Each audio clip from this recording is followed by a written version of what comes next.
Olá, eu sou o Adriano Schroeder e esta é a primeira edição do Ctrl X. Neste programa a gente vai fazer um recorte sobre mídia, redes sociais, fake news e mineração de dados. E eu sou a Ana Júlia Thielê. A nossa conversa vai ser com o Lúcio Uberdan.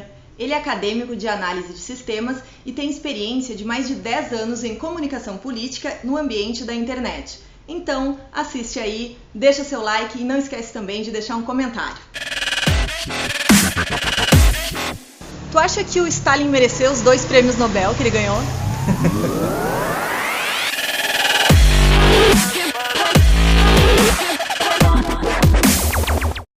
Você sabia que Stalin recebeu 2 vezes o Nobel da Paz?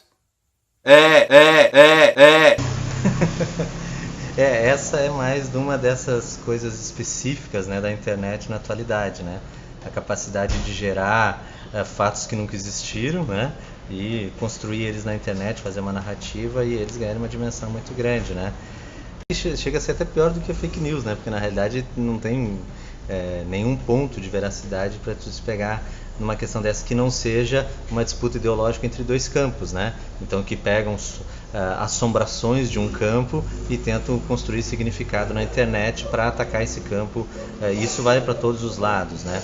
Quem é que estaria ganhando essa batalha? É difícil dizer, né? Eu acho que se tu for pensar do ponto de vista da internet, se tu for centrar a internet mesmo, eu diria que esses 2 núcleos estão perdendo, assim, né? Eles distanciam muito a população.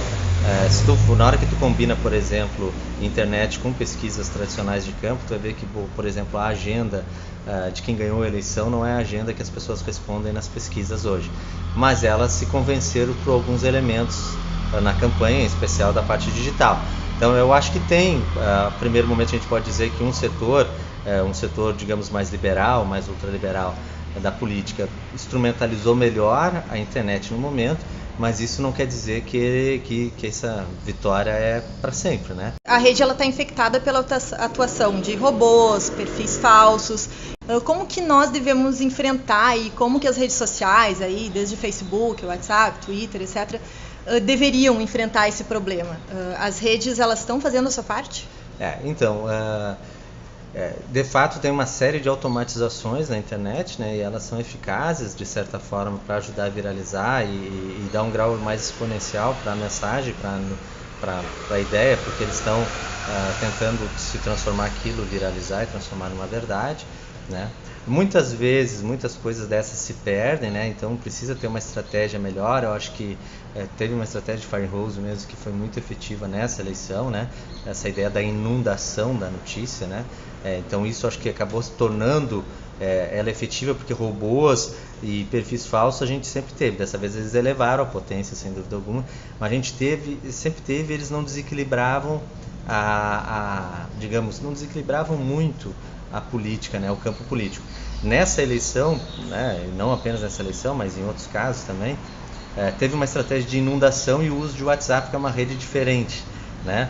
Então eu acho que com esses 2 elementos, a estratégia e uma especificidade do WhatsApp, aí a questão de perfis falsos e de mensagens jogadas de forma automática pesou e desequilibrou de fato, né? Nós precisamos trabalhar bastante a cultura de rede, trabalhar bastante a educação do porquê usar as redes sociais, do para que serve a internet. Isso deveria ser um ponto dentro da área escolar, por exemplo. Acho que o jornalismo também precisa cumprir o seu papel, acho que cumpre, mas ele precisa.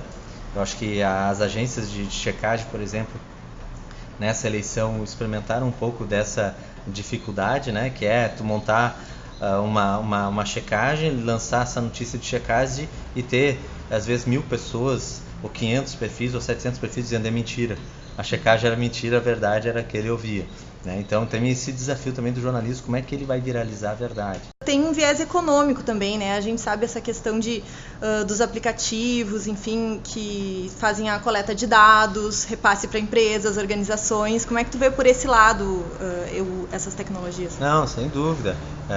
Tem um elemento da fake news, por exemplo, ele é anterior à política, por exemplo, a ideia da fake news é a disputa de mercado, a desconstrução de concorrentes, desconstrução de grandes players de mercado, desconstrução de executivos. Isso é uma coisa já, inclusive, precificada na internet. Eu quero desconstruir aquele empresário, eu quero desconstruir aquele executivo.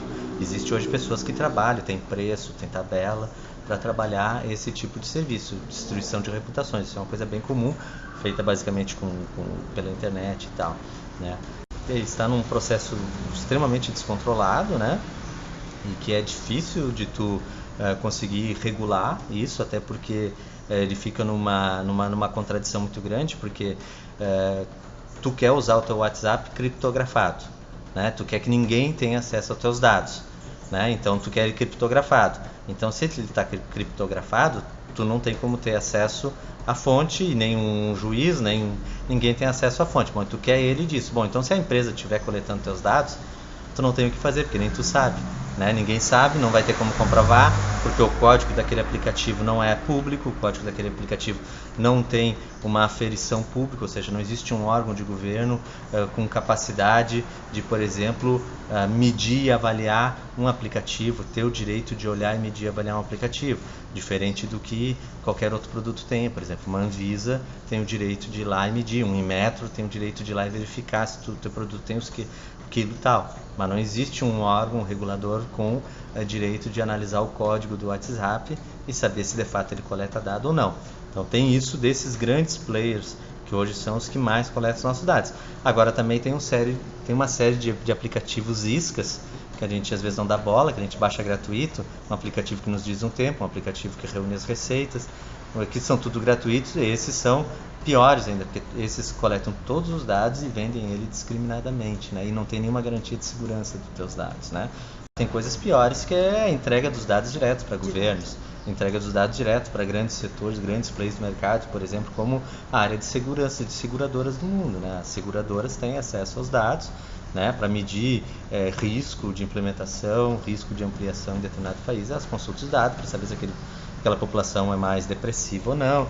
E aí quando tu olha, por exemplo, que naquela pesquisa da Cambridge Analytica, que com em torno de 250, um histórico de 250 curtidas tuas no Facebook, tipo, da onde tu foi lá e curtiu, gostei desse conteúdo, curti esse, com história de 250, eles conseguem traçar a tua personalidade melhor do que o teu companheiro ou a tua companheira. Sim, porque né? tem gente que fala, coloca a vida mesmo ali, né? O que comeu, do que gosta, para onde viajou, isso, enfim. No que tu clica, no que tu concorda. Exato. Falando em viajar, deixa eu te perguntar, já viajou para o exterior? Já. E tu chegou a roubar coisas no hotéis? Não sou canibal. Não, eu acabei não exercendo o papel de canibal nenhuma vez ainda. Eu sei que parece que, segundo o ministro da Educação, isso é comum nos brasileiros, mas eu ainda não... Pois então, uma coisa que a gente acharia absurda, né? Um ministro da Educação falar, e os grupos tradicionais de comunicação, eles disputam hoje o discurso, né? Com uma grande oferta fragmentada de informação. Todo mundo pode ser produtor de conteúdo. Há espaço para discurso hegemônico e homogêneo na mídia tradicional? Como é que a mídia está lidando com isso? Porque ela teria o poder, por exemplo, de fazer um discurso sobre isso, que um ministro da Educação diz, chamamos brasileiros disso, né? E ela não aproveitou esse discurso, ou não está disputando isso de uma forma. Como é que tu vê o papel da mídia tradicional na disputa de discursos? Eu acho que a mídia tradicional, eu acho que tem um problema muito grande, que é, acho que é uma discussão de jornalismo mesmo, que a mídia tradicional deveria fazer de fundo, né? Qual é o papel dela de fato, né? Porque parece que às vezes o papel dela é atacar um governo por atacar, né? Ainda que com razão ou sem razão, mas parece que exacerba um pouco o papel de fiscalizador do público, né? E aí tu acaba fiscalizando tudo, qualquer coisa, tudo tu acaba virando um título e um lead, né? Qualquer barbaridade tu pode gerar notícia. Por exemplo, uma barbaridade como essa do ministro da Educação, ela tem que ser pautada, mas não é algo também para virar manchete, né? É algo a ser pautado de um outro jeito, com um outro viés, para que ele também não ganhe notariedade, né? E não vire uma referência. Agora, qual é o problema que eu acho? O problema é que eu acho que a mídia ela faz parte de um setor, os setores que se aproveitam do fake news, os setores que lideram esse método de fazer política ou apenas se posicionar na sociedade. Ele colocou a imprensa como um dos inimigos, né? A imprensa é um dos inimigos, o tal do marxismo cultural também é um dos inimigos, a ciência é um dos inimigos, mas a imprensa é um dos inimigos. Então, ela está numa situação bem complicada, eu acho, de fragilidade, já tinha fragilidade muito grande. Com essa situação, eu acho, estando na mira setores com força, acho que isso amplia mais. O papel dela, eu acho que é cada vez mais tentar fazer jornalismo, né?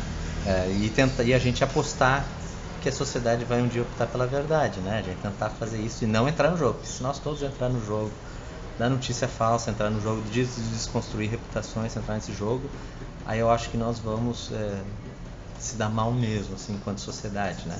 E talvez uma outra opção a isso também pode ser a mídia independente, né? Na mídia independente, quais os trabalhos que você indicaria, pensando nisso que a gente está conversando, e por quê? Citaria alguns? Sim. É um pouco difícil, porque às vezes tem a mídia independente, como às vezes tem uma personalidade muito grande, né? A mídia independente em si, ela tem uma personalidade, acaba te apegando mais com um, se apegando mais com o outro.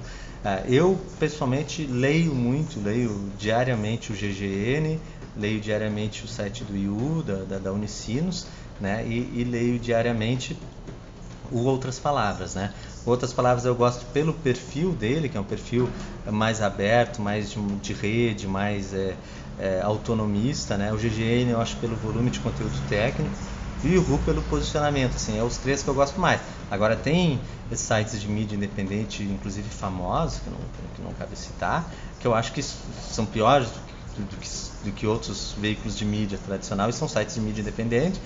E do ponto de vista da utilização das ferramentas, dos aplicativos, das técnicas de comunicação inovadoras, enfim, que a gente tem, tu destacaria algum trabalho de mídias que conseguem, talvez, fazer essa união? Aqui no Brasil, eu acho que a gente tem uma experiência muito, muito pequena aqui sobre isso, né? Na Espanha tem experiências muito melhor pela perspectiva lá das disputas eleitorais e dos grupos que se disputam com as confluências, o próprio Podemos lá. Eles criaram experiência, por exemplo, fazer aplicativos é algo comum para os movimentos sociais lá, aplicativos de celular, algo que não é comum aqui, né? Aqui no Brasil, acho que a experiência que a gente tem um pouco mais próxima dessa inovação tecnológica ou até de discurso, de narrativa, é a mídia ninja, assim, das que eu conheço, né? Jornalistas Livres tentou um pouco, mas a mídia ninja eu acho que é a referência melhor. Se tu olhar até o próprio site deles de colunistas, a perspectiva que ele deu sobre a transmissão ao vivo nos últimos anos, que trouxeram um elemento sobre a transmissão bem interessante. Tu acha que algum dia vai haver ética nas redes sociais? Eu acho que isso é muito relativo. Acho que a gente pode ter uma rede, a nossa rede, exercer um papel mais ético, outros não. Eu acho que não. Eu acho que sempre vai ter todos os tipos de disputas, com todas as armas possíveis, né, e com todos os tipos de padrão, ou de respeito ou de total falta de respeito, né, porque ela exerce uma disputa de poder franca, bem, digamos, bem violenta na internet. Eu acho que as pessoas se exercem de uma forma um pouco mais além do que se exerceriam na perspectiva da presença física normal, né? Então eu acho que não. Agora isso poderia voltar a ser como era alguns anos atrás, isso era mais gueto, né? Alguns anos atrás as pessoas não, setores racistas, setores homofóbicos, eles não se sentiam à vontade de exprimir essa mensagem tão publicamente como fazem hoje, né? Então eu acho que a gente precisa dar a sociedade como um toda, independente de campos políticos, isso não é nenhum papel de esquerda, é um papel da sociedade. Acho que ela tem que dizer um basta, tem que se recompor as relações sobre isso, né?